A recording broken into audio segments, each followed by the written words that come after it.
My god, at long last, after over a year since the previous season of The Dragon Prince released, we got the 6th and penultimate season. And wow. Long-time watchers of my Dragon Prince content will know that I was really fond of the show, especially the first 3 seasons. For me, that was classic Dragon Prince and interweaved so many storylines so perfectly. You had Viren's rise to power in Catolis and his efforts to overthrow King Ezran, and eventually unite the human kingdoms to march on Zadia. You have Callum and Rayla's budding romance, Ezran and his bond with Zim, their quest to return Zim to the Stormspire and his mother, the Dragon Queen. There's the mystery of Rayla's parents, the family drama brewing between Claudia, Soren and Viren. There's the whispering of Aaravos behind everything. And that's just the main story threads that I could think of off the top of my head immediately. And it was epic and awesome and got really popular. And so after a decently long wait for season 4 due to COVID delays and whatnot, it finally came. And I think for many it just wasn't the same. Season 4, I wouldn't say it was bad, but it did make a lot of truly baffling decisions in terms of its story, felt slow and plotting, it undid character development and replaced it with nothing.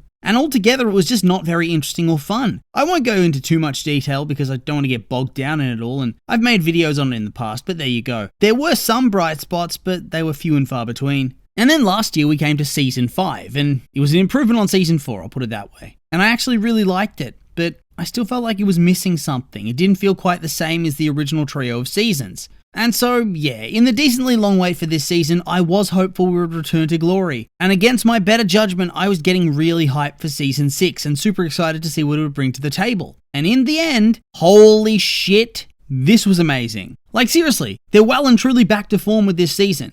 It's amazing in pretty much every respect, right? I'd actually forgotten it was coming out, and so that was a really nice surprise too. And I sat down and I binged it, as is tradition, and yeah, it's top tier. Top tier, big call, and I do realize that my mind is likely clouded by recency bias at the moment, but I kind of think this is probably my favourite season of the show so far. It was so good! Great character arcs, great story development, great pacing, great action, tension, drama. It was wholesome and sad, pushing forward the story in cool and adventurous ways, and leaving me at the end feeling massively heartbroken that it was all over. I'm feeling a bit demanding and a bit petulant. I need another season, and I need it now. You know that feeling? Man, it was just so good! There's nothing quite like that high you get after you finish off a really good show, with the promise for more. Like, sure, it might take another year, but that's okay. The wait only sucks if the product is mediocre, otherwise I can deal with it. But yeah, honestly, with The Dragon Prince, as you do with any animated film or TV show, you have to look at 3 main categories to see if it's any good. Audio, visuals, and narrative.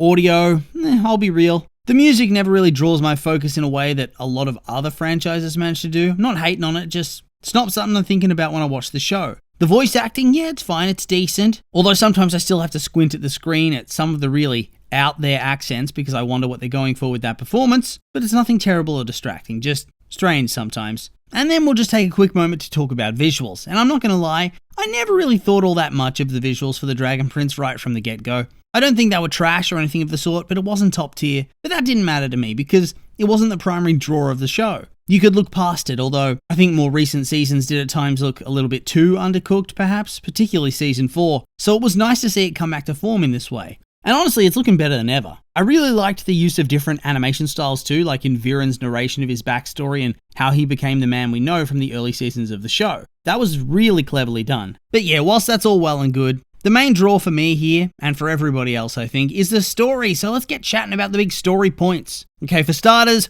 Rayla's back on the menu, boys. That's what we're here for. Look, I think I can speak for everybody when I say Raylam's storyline for the past 2 seasons was trash. Sorry, I still don't know what they were thinking with any of that, but regardless, it is good to see that they finally got back to the point that they should have been coming into season 4, and they're no longer spinning their wheels in that regard. I found the whole frozen ship analogy rather funny. And honestly, I did enjoy the slow build to their reconciliation over the season. I was just a little put out that they never really did a full, true and heartfelt apology from Rayla to Callum for ditching him for like 2 years. But yeah, ultimately, I also understand, just smile and wave. Move on from the bungled arc and let's not talk about it ever again. Move into something fresh. I can respect that. And in some ways, it is probably just the best way to go. I also really liked their whole arc trekking through the ice fields and then going to meet the Celestial Elves in order to get the tools they need to defeat Aaravos. But not just that, but also to get the tools to free Runan and Rayla's parents from Viren's magical coins. This whole section had a really exciting feel. It added this more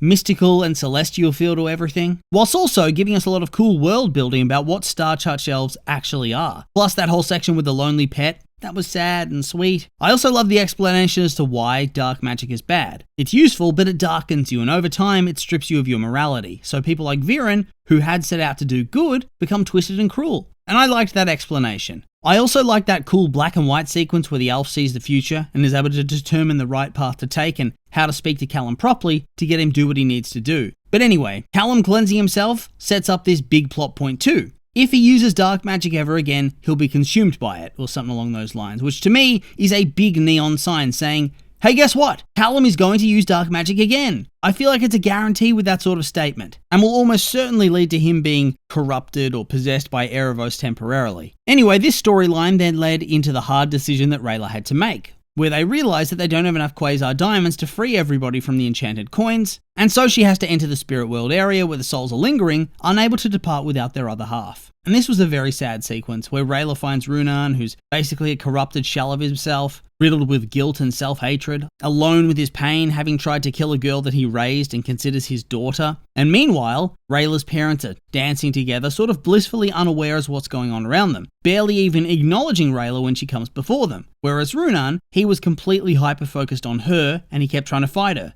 The only thing that actually gets her parents' attention is the memory of the egg and how they need to protect it. And I found this very sad, but kind of fits because ultimately, their characters did choose duty over their daughter. They chose the egg over her. Let's be real. They're her biological parents, but they didn't raise her, and they left for the Stormspire when she was very young to be raised by Runan and Thari. So, yeah, them not breaking free of the dance, whatever they were doing, not focusing on her until she reminds them of their duty, it kind of tracks. Really sad and depressing though. And so she gives them each their coin and she lets them die, while she goes to save Runan to bring him home, which it was heartfelt and beautiful. And I really like that he's so torn up about trying to kill her because it was really bad, wasn't it? He should be. Come on, bro. And although it hasn't been acknowledged just yet, surely it's going to be an awkward conversation when Callum and him actually speak one-to-one. So, you killed my dad, and I'm dating your daughter. Awkward to say the least. Also, speaking of Callum's dads, I like that we heard about his, biological dad, his original dad. That's always been a bit of a mystery, so it was nice to get that bit of closure too. And so, from that storyline over to something a bit more lighthearted, I rather enjoyed the short Hunt for Zubeia storyline. This season was very dark in tone, and this was just a lighthearted little side quest that gives you a bit of a balance of the serious and the silly, especially with Soren's character. I know that the more lighthearted stuff, it's not always everybody's cup of tea when it comes to Soren, but it's just nice to break things up, I think. And they didn't go quite so hard with the ridiculousness, so I think it worked well. It was a good way to write off Zubeia without straight up killing her off. It makes sense, and it keeps her in reserve for when the story needs a big out-of-nowhere return to save the day at some point going forward, which is definitely going to happen. And just the whole vibe of this little arc, it was fun and cute. I love the mushroom people and the mushroom hats. Also, was anybody getting brief vibes from Soren and Corvus at times? Could be nothing, could be bait, but we'll see. And so from the lighthearted to something a bit more heavy. Viren. I was pretty sure he was going to die this season in some sort of atonement. Coming into it, I was pretty sure about that. And boy, I was right. And it was the right move. They'd kept him around for so long beyond the point that it felt like his arc was well and truly finished. And yet, there he was, still alive. And alive and alive and alive. Still just chilling, doing his thing. So I think it was time, but I like that they really delved deeper into his character before it was too late. Showed his remorse and regret at what he'd done, specifically in how he treated his children, and I like that they tied it back into a number of story threads too. We see that his path and example has led Claudia into darkness, and he wants to get away from her to try to give her a chance to be free of him, to be better and find her own path, her own light. But of course she's obsessed with being with him as a family, and so it leads her back to Catullus, where he's in prison. And meanwhile, we get the Callum arc, which explains where it all went wrong, and shows how a good person with good intentions could be corrupted by dark magic because it leaves a dark mark inside you and lose himself, just like Viren did. He did everything to save his son, but then he became cruel and cold and distant from the very son he gave everything to save, and then eventually just went and betrayed everything he'd ever been and protected as the court wizard of Catullus. Honestly, his family backstory was so sad and really tragic because you can see every perspective in that flashback. And whilst you may not agree with every perspective, you can think, oh, I understand why it played out like this. But his story also ties back into the whole Aaravos plot, where he knows Viren's in prison in Catullus, as we see him try to make contact with him in prison and get rejected. Aaravos likely also knows that Claudia's heading there, so he manipulates Callum into leaving the wrong pearl behind Then he manipulates Sol Regum into burning Catullus, which, reasonably, he would assume would kill Viren, and thus push Claudia even further down that dark path. Dude's a true puppet master. And so even though he doesn't have much to do this season, when you think about it, Aaravos' fingerprints are all over everything. But back to Viren, I loved his ending. He dies protecting Catullus. Not for mercy, not for forgiveness, because he gets none, but because it's the right thing to do, and he wants to do something good. He wants to become that court wizard again. For his son, for his king, for his kingdom, to at least go out trying to be better. And I actually ended up feeling kind of sad when he died. It was a really great sequence. And then when Claudia finds his corpse, damn. Speaking of Claudia, she didn't really do much this season, but she still had a really good arc nonetheless. Going full crazy at first, completely deranged and abandoning Terry, who by the way is just the best boy. Love Terry, so wholesome I tell you what. Not really much to add to that.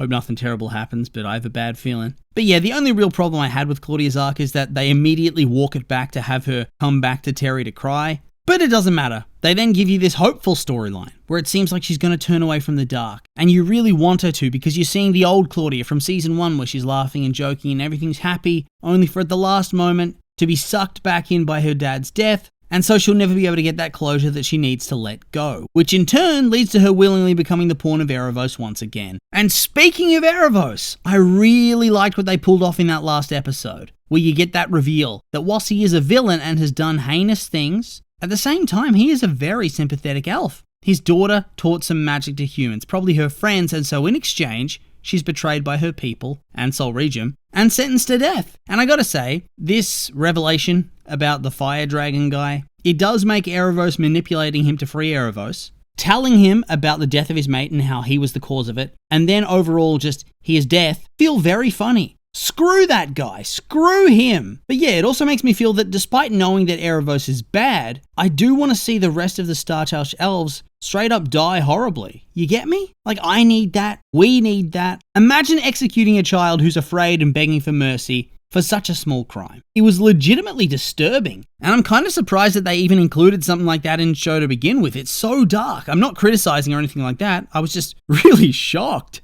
Yeah, it left me torn as hell. This was such a good twist and so humanizing. I think most people would be driven to insanity by this and become potentially evil. And so this brings us to the Sun Elf Civil War. And I have been the biggest hater for this boring-ass storyline ever since Season 4. And thankfully, it all but seems finished with the collapse of Kareem's army after Sol ditches him to burn Catullus instead and then dies.